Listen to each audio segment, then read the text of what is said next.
alarming rise in HIV cases, or the virus can even be Managed. Individuals, especially those who exercise risky behavior, behavior, need to take the first step, testing.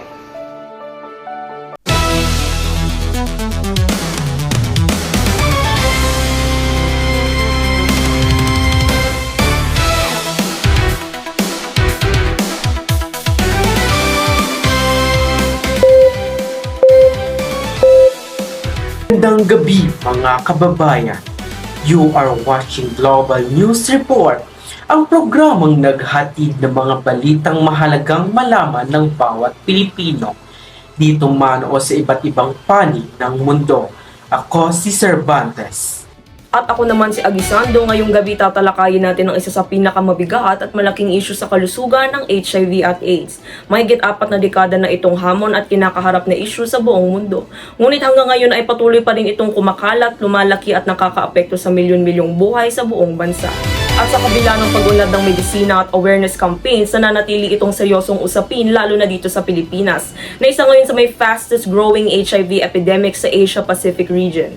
Samahan niyo kaming alamin at usisain ang katotohanan at tamang impormasyon tungkol dito.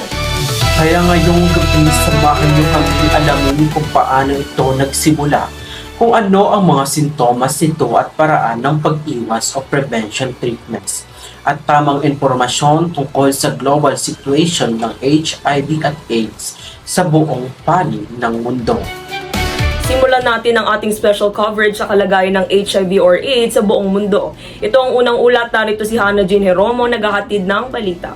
Patuloy pa rin naapektuhan ng HIV/AIDS ang milyong-milyong tao sa buong mundo regardless of age, gender, race, or nationality. Ayon sa Global Health Reports, tinatayang nasa 40.9 million people worldwide ang nabubuhay na may HIV ngayong 2026. Mahigit 1.2 million naman ang bagong kaso ng HIV infections ngayong taon, habang halos 570,000 people ang namatay dahil sa AIDS-related illnesses. Bawat taon, milyon-milyon pa ang nahahawaan at libo-libo ang namamatay dahil sa mga komplikasyong ito. Bagamat may progreso na sa gamutan, nananatiling mataas ang kaso sa mga rehiyon tulad ng Africa at pati na rin sa Asia. Nakaka-alarma man ang mga numerong ito, pinapakita rin ng mga eksperto na may malaking progreso na sa laban kontra HIV/AIDS dahil sa education campaigns, awareness programs, HIV testing at access antiretroviral therapy o ART. Sub-Saharan Africa pa rin ang pinaka-apektadong rehiyon sa buong mundo. South Africa ang may pinakamataas na bilang ng HIV cases na umaabot sa halos 8 million people living with HIV. Kabilang din sa mga bansang may mataas na HIV prevalence ang Nigeria, India at Tanzania. Ayon sa eksperto, ilan sa mga dahilan ng pagtaas ng kaso ay kahirapan, kakulangan sa healthcare access, social inequality at limitadong sexual health education. Samantala, tumataas din ang HIV cases sa ilang Asian countries, kabilang narito ang Pilipinas. Dahil dito, patuloy ang panawagan ng Health Organization worldwide na palakasin pa ang education, prevention programs at healthcare access para mapigilan ang pagkalat ng virus. Ang edukasyon at tamang impormasyon ng ating pangunahing sandata upang mapigilan ang pagkalat nito. Reporting live, this is Heromo. Thank you, Miss Heromo. Talagang nakaka-alarma ang sitwasyon globally. Pero para mas maintindihan natin maigi ang HIV/AIDS crisis ngayon, talakayin at balikan muna natin kung paano nagsimula ang epidemic na ito. sa HIV. Pagtaas ng kaso ng HIV sa bansa, lalo na sa... Kailan at saan nga ba nagsimula ang sakit na ito? Alamin natin ang kasaysayan sa likod ng HIV at AIDS crisis.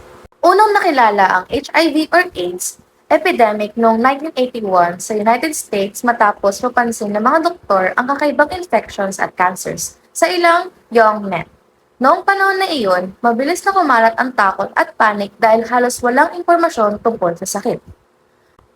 Noong una, tinawag itong GRID o Gay-Related Immune Deficiency dahil akala nila ay sa mga bakla lang ito nakukuha. Pero nang mapansing nahahawaan din ng ibang tao, pinalitan ito ng pangalan na AIDS o Acquired Immunodeficiency Syndrome noong 1982. Ayon sa research, nagmula umano ang HIV sa isang uri ng chimpanzee sa Central Africa. Pinaniniwala ang naipasa ito sa tao sa pamamagitan ng contact with infected blood habang nangangaso. Habang lumilipas ang panahon, mabilis na kumalat ang virus sa iba't ibang bansa sa pamamagitan ng sexual contact, blood transmission at iba pang exposure. Noong 1980s hanggang early 1990s, matinding takot ang nararanasan ng maraming tao dahil wala pang cure o treatment noon para sa HIV or AIDS. Marami ang namatay dahil sa opportunistic infections tulad ng tuberculosis, pneumonia, at ilang uri ng cancer na malubha.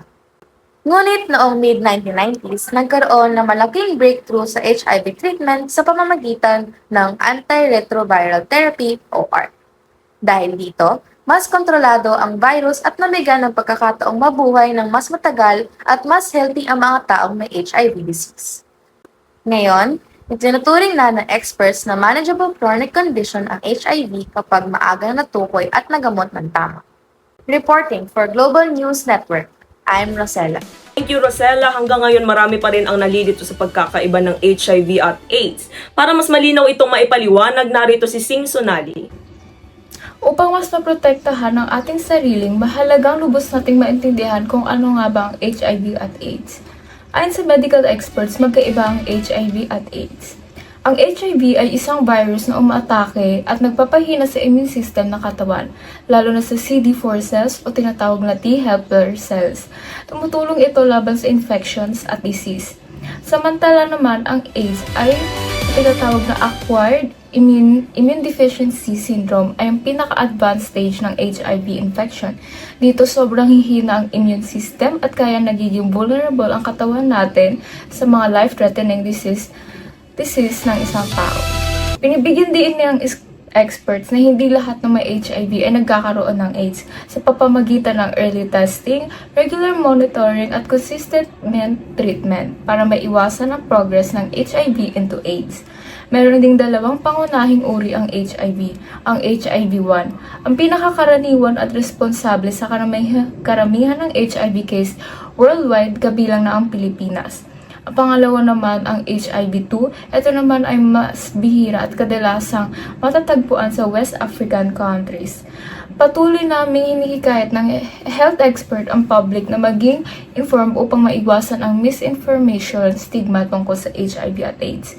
Mahalagang tandaan, hindi pareho ang HIV at AIDS. Ang HIV ang virus mismo, ang AIDS ay isang kondisyon o sakit na resulta ng pakakasira ng katawan dahil sa virus. This is Analyzing Reporting. Thank you, C.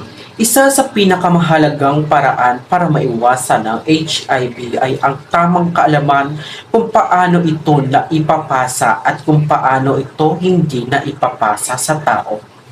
Manuel joins us now for more details. Paano nga ba naililipat o naipapasa ang virus mula sa isang tao papunta sa iba? Alamin natin ang mga paraan ng transmission. Pinakakaraniwan dito ang unprotected sexual contact o pakikipagtalik ng walang proteksyon sa infected person. Mas mataas ang risk ng mga may multiple sexual partners at hindi gumagamit ng protection. Naipapasa rin ng HIV sa pamamagitan ng sharing of contaminated needles at syringe. Posible ring maipasa ng HIV-positive mother ang virus sa kanyang anak during pregnancy, childbirth, o breastfeeding. Bagamat bihira na ngayon dahil sa strict screening procedures, maaari rin itong maipasa sa pamamagitan ng infected blood transfusions at organ transplants. Samantala, patuloy namang nililinaw ng health authorities ang maling impormasyon tungkol sa HIV transmission.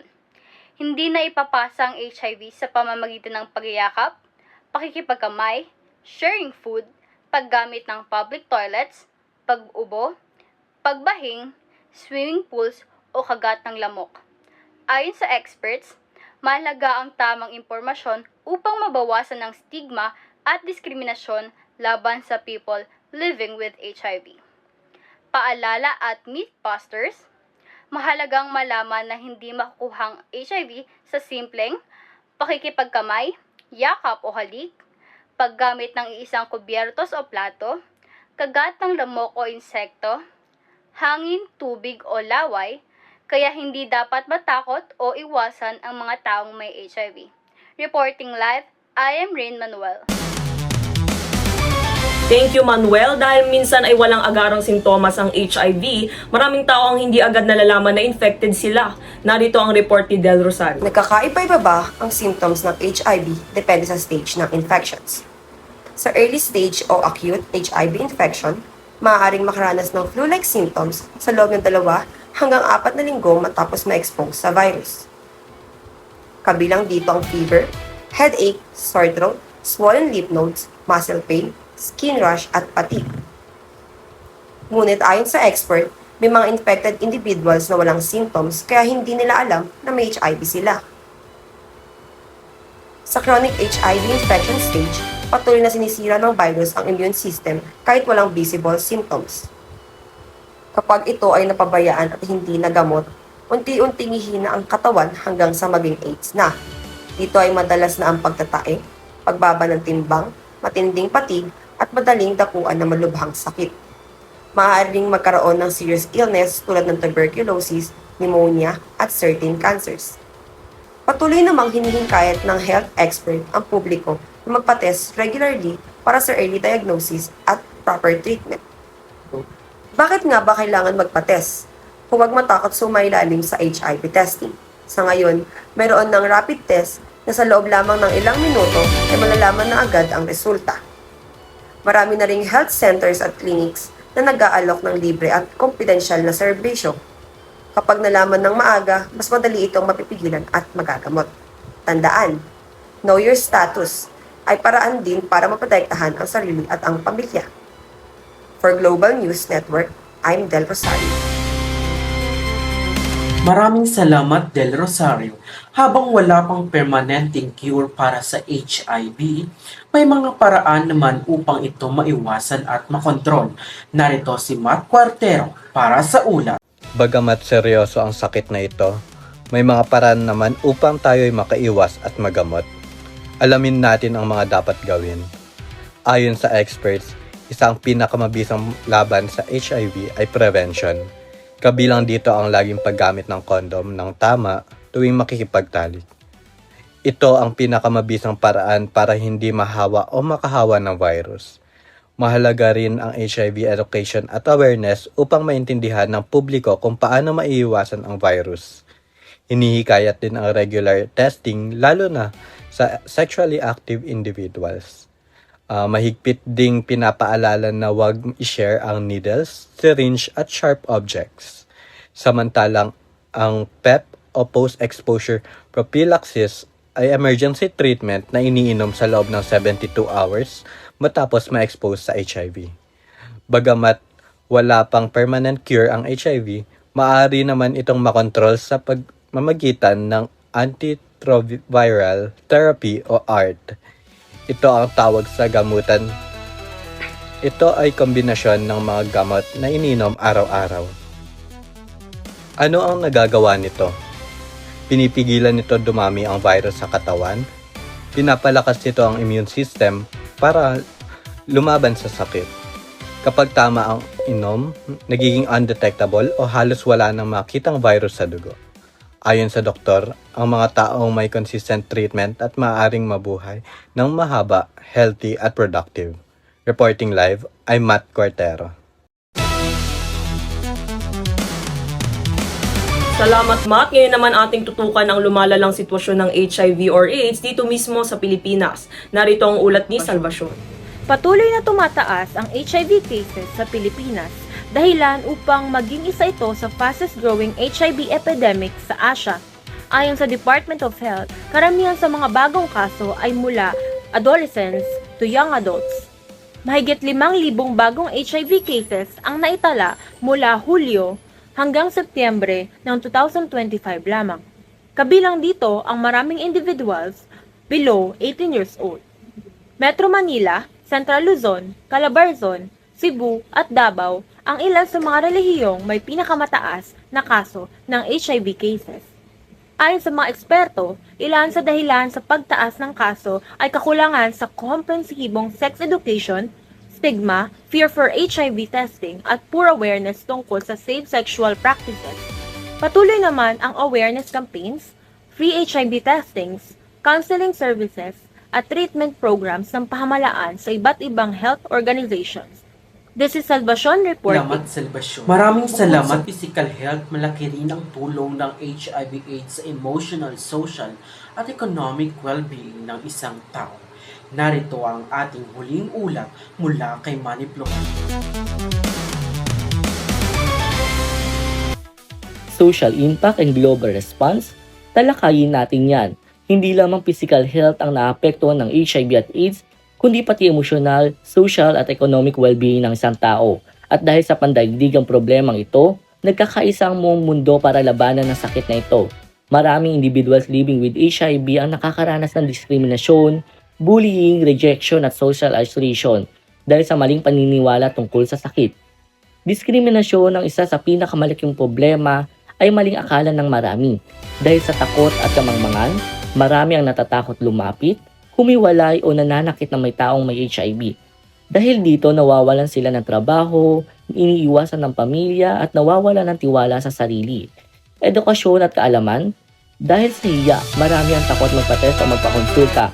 Ito ang dahilan kung bakit patuloy ang pagkalat dahil hindi alam ng iba na may virus na pala sila.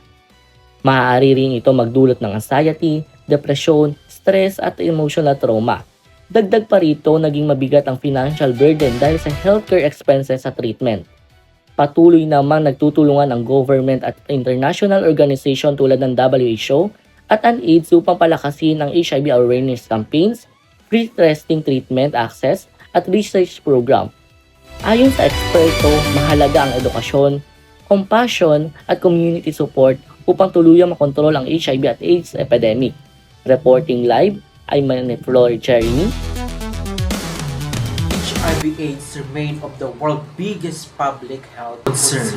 Ngunit sa pamamagitan ng tamang impormasyon, prevention, testing at treatment, maaaring mabawasan ang infections at maprotektahan ang mas maraming buhay. At higit sa lahat, mahalaga rin ang pag-unawa at compassion para mabawasan ang stigma laban sa people living with HIV. And that concludes our special coverage tonight.